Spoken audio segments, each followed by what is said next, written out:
Всем привет, ребят, с вами Тхагрид. Очень много народу приходит ко мне на стрим и спрашивает: Алиси, а сделаешь тирлист? Халк, а какие герои сейчас в мете?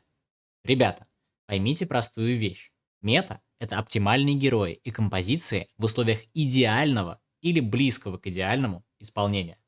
Даже на высоком уровне ранкеда не всегда будут играться самые метовые герои. На среднем ранге и ниже так вообще важнее исполнение, чем герой, на котором ты исполняешь. Поэтому на рангах ниже простые идеи будут работать лучше. Говорю я это к тому, что люди задают вопросы про мету, чтобы понять, на каких героях им лучше играть. Однако ответ на этот вопрос всегда один. Играйте на том, на ком вам в первую очередь играть нравится. Но Тхавабанга, как же тирлисты? Они что, фейк? Да, но не совсем. Помните, как в своих тирлистах я оцениваю героев не по силе, а по вариативности. Так вот, оценить героя по силе очень тяжело.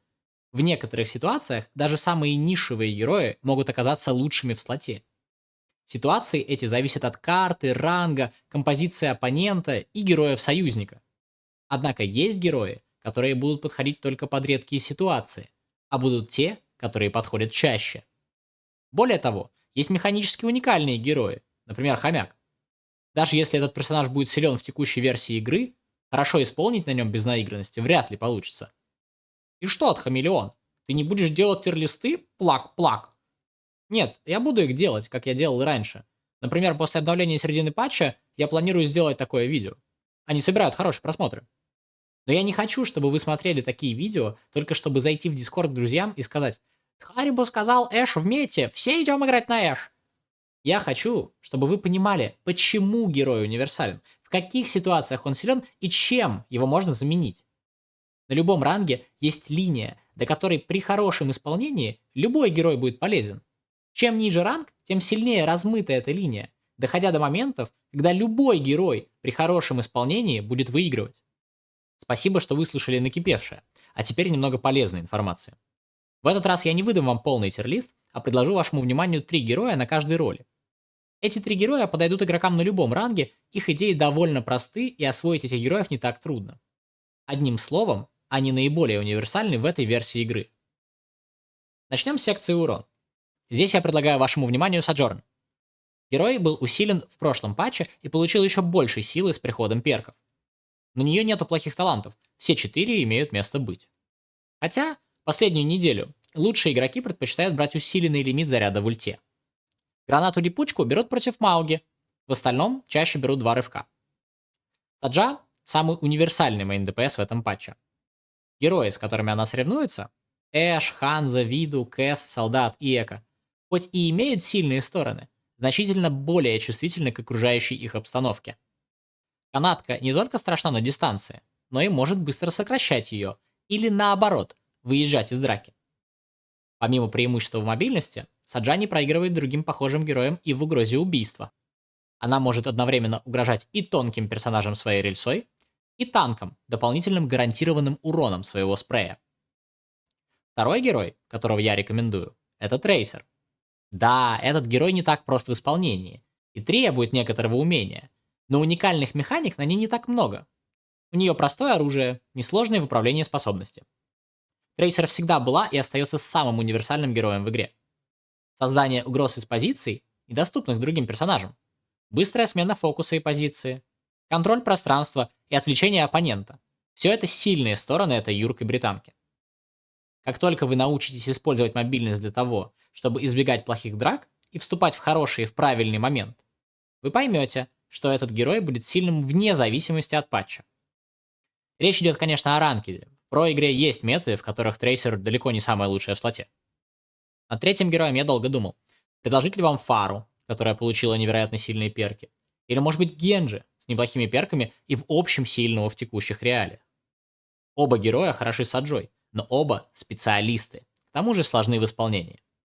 И мой выбор остановился на Торбе. Герой еще до талантов неплохо игрался против Хазарда и Дивы, а таланты его только усилили. Торб с Аджой до сих пор проскальзывают как дуо ДПСов в некоторых про-играх. Низкорослый швед силен не только созданием сразу 2 угрожающих позиций. Его основная сила в том, что его просто так не убить. Его перегрев не только делает его нежеланной целью для танков, но и заставляет их бояться урона, которые он может им сделать. Однако, в отличие от большинства подобных героев ближнего боя, у Торба также есть угроза и на дистанции. Его спам с сырными читусами не стоит недооценивать. На саппорт-роли я в первую очередь обязан сказать об Анне. Ее перки самые сильные из всех героев поддержки и точно получат ослабление в следующем патче. Нано на себя и любой из первых двух перков добавляют огромную вариативность и просто усиливают способности. Несмотря на высокий потолок умения, средне на Ане может исполнить любой. Огромная ценность задней линии в комбинации с возможностью выигрывать дуэли создает монстра, которым сейчас является Анна. На рангах ниже бабка особенно хороша тогда, когда против нее нет мобильных героев или снайперов. Вторым героем я, как ни странно, выбрал Бригитту. Я понимаю, что игрокам более низких рангов такой выбор покажется странным, ведь она не лечит так много, как другие герои. Но ей и не надо, она защитник. Дочь Торба может встать на пути почти любого фланкера, желающего дойти до второго саппорта. Более того, она может даже задерживать некоторых танков, при этом не рискуя своей жизнью. Избавиться от нее нелегко. Не забудьте про почти мгновенное лечение, восполняющее половину здоровья любому сквишу. Получается паладин, причем довольно простой в механическом исполнении. Вот только, как и с Анной, потолок возможностей этого героя очень высок, что делает ее особенно универсальной на высоких рангах. С третьим персонажем и здесь пришлось задуматься. Я решил проблему гениально. Я выбираю Джуника. Джуника может неплохо хилить союзников. Помимо этого, у Джуника очень сильная и универсальная ульта, которая помогает драться за объекты. У Джуника есть потенциал урона, особенно с критами. Джуника получила хорошие таланты. Вот только Джуна, в отличие от Кирика, не так хороша на фланге, зато проще в исполнении. В общем, и Джуна, и Кирика довольно универсальны и сильны в этой версии игры. Остались танки. Посмотрим на топ-30. Я думаю, что Дива. Я понимаю, что герой на низких рангах может показаться бесполезным. Но и ее способности и исполнение значительно проще, чем у других мобильных танков.